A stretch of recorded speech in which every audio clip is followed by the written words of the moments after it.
Hello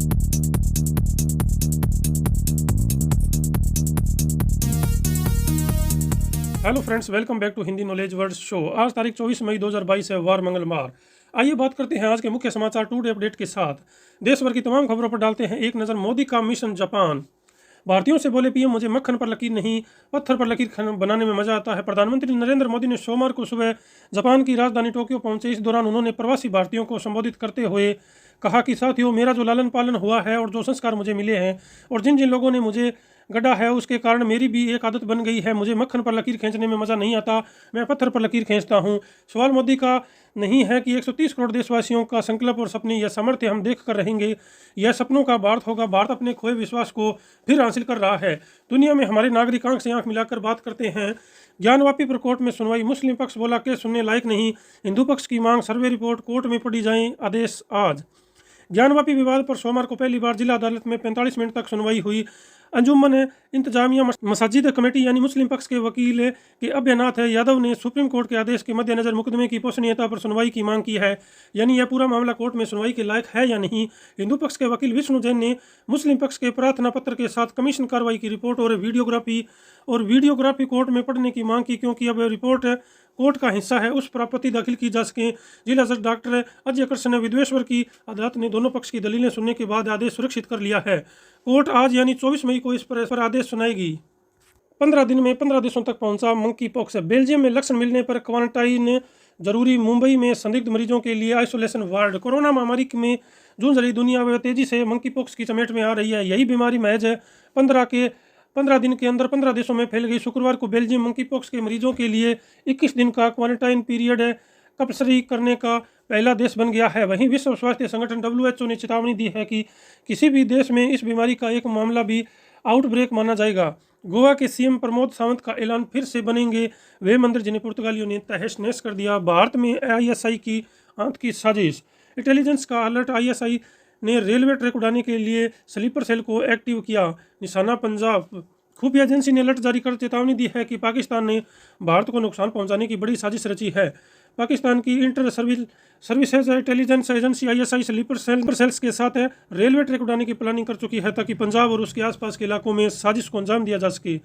ISI का focus उन train पर है जिन पर लगातार मालगाड़ियां गुजरती है। राम रहीम की बेटी दामाद ने छोड़ा डेरा, यूरोप पहुंची। अमरप्रीत ने किया ट्वीट, भगवान सबका भला करे, सपोर्टर हो या हैटर। सिरसा स्थित डेरा सच्चा सौदा प्रमुख राम रहीम की बेटी और दामाद डेरे को छोड़कर विदेश चले गए हैं। यूरोप पहुंचने के बाद डेरा प्रमुख की बेटी अमरप्रीत ने अपना घर छोड़ने का दुख जाहिर किया है। UGC नेट के लिए ऑनलाइन आवेदन पत्र जमा करवाने की समय सीमा बढ़ी। अब 30 मई तक कर सकेंगे कैंडिडेट आवेदन।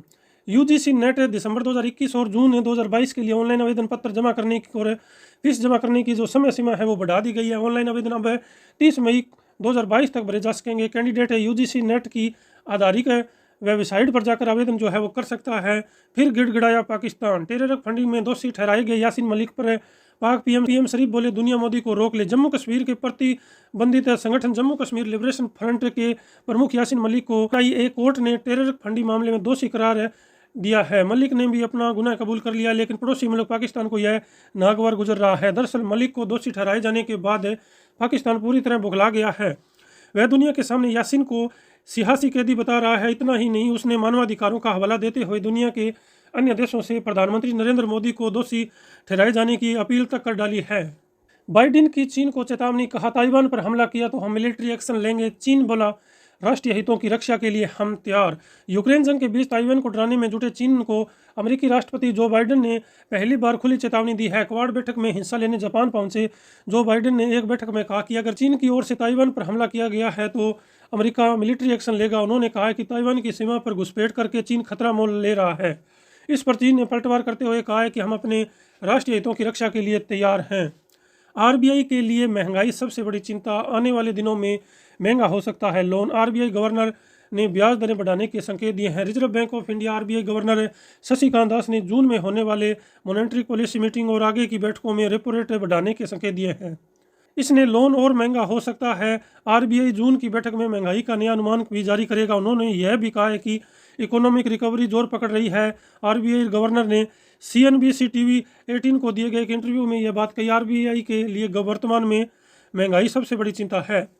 पेट्रोलियम पर एक्साइज कटौती को लेकर राज्य केंद्र आमने सामने। सीतारमण बोली, राज्यों को नुकसान नहीं, भूपेश को दावा, छत्तीसगढ़ को 500 करोड़ का नुकसान। पेट्रोल डीजल पर राहत पर सियासत। केंद्र ने अपने हिस्से में घटाई एक्साइज ड्यूटी, राज्यों पर इसका बोझ नहीं पड़ेगा, वित्त मंत्री ने यह कहा। 25 मई से 2 जून तक नौतपा रोहिणी नक्षत्र में रहेगा सूर्य, गर्मी और उमस बढ़ने से इस बार अच्छी बारिश के योग बनेंगे। एशिया कप में भारत पाकिस्तान मैच ड्रा। कल खेले गया जो मैच था एशिया कप हॉकी टूर्नामेंट में, भारत और पाकिस्तान के बीच हुआ मुकाबला जो है वो 1-1 की बराबरी पर खत्म हुआ। अब टीम इंडिया अपना अगला मुकाबला जो 24 मई को जापान और 26 मई को इंडोनेशिया से खेलेगी। 1.25 करोड़ महिलाओं को एयरटेल, जियो और वोडाफोन देगी स्मार्टफोन। सैमसंग, वीवो और जैसे भी ब्रांड की डायरेक्ट एंट्री नहीं, शुरू हुआ प्रोसेस।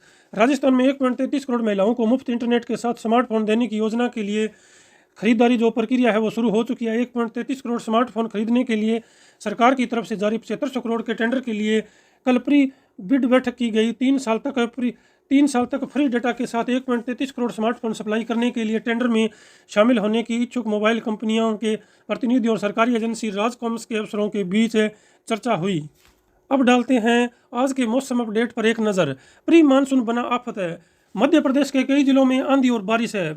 बात करें उधर राजस्थान, तो राजस्थान में 45 डिग्री पर तप रहे राजस्थान में बारिश है। 9 जिलों में कल शाम तक आंधी और बारिश का दौर चला। आज 4 जिलों में अलर्ट। हरियाणा के गुरुग्राम में बारिश से सड़कें जलमग्न, पूरे शहर में ट्रैफिक जाम। पुलिस और डीसी ने जारी की एडवाइजरी, घर पर रहकर काम करने की दी सलाह है। बिहार 8 डिग्री नीचे आया तापमान। दिल्ली शहर की इंजीनियरिंग फेल, फरीदाबाद में 44.37 व पलवल में 7.2 mm हुई बारिश, शहर बन गया तालाब, लोगों के घरों में घुसा पानी, बड़ी परेशानी। बात करें अगर उधर हिमाचल की, हिमाचल में 20 जून तक पहुंच सकता है मानसून, इस बार सामान्य रहने की उम्मीद। पिछले साल 17% कम हुई थी बारिश। तो दोस्तों आज की वीडियो को हम यही फिनिश करते हैं। तो वीडियो आपको कैसी लगी? अगर अच्छी लगी तो लाइक और शेयर करना। Thank you for watching video. Take care and good bye.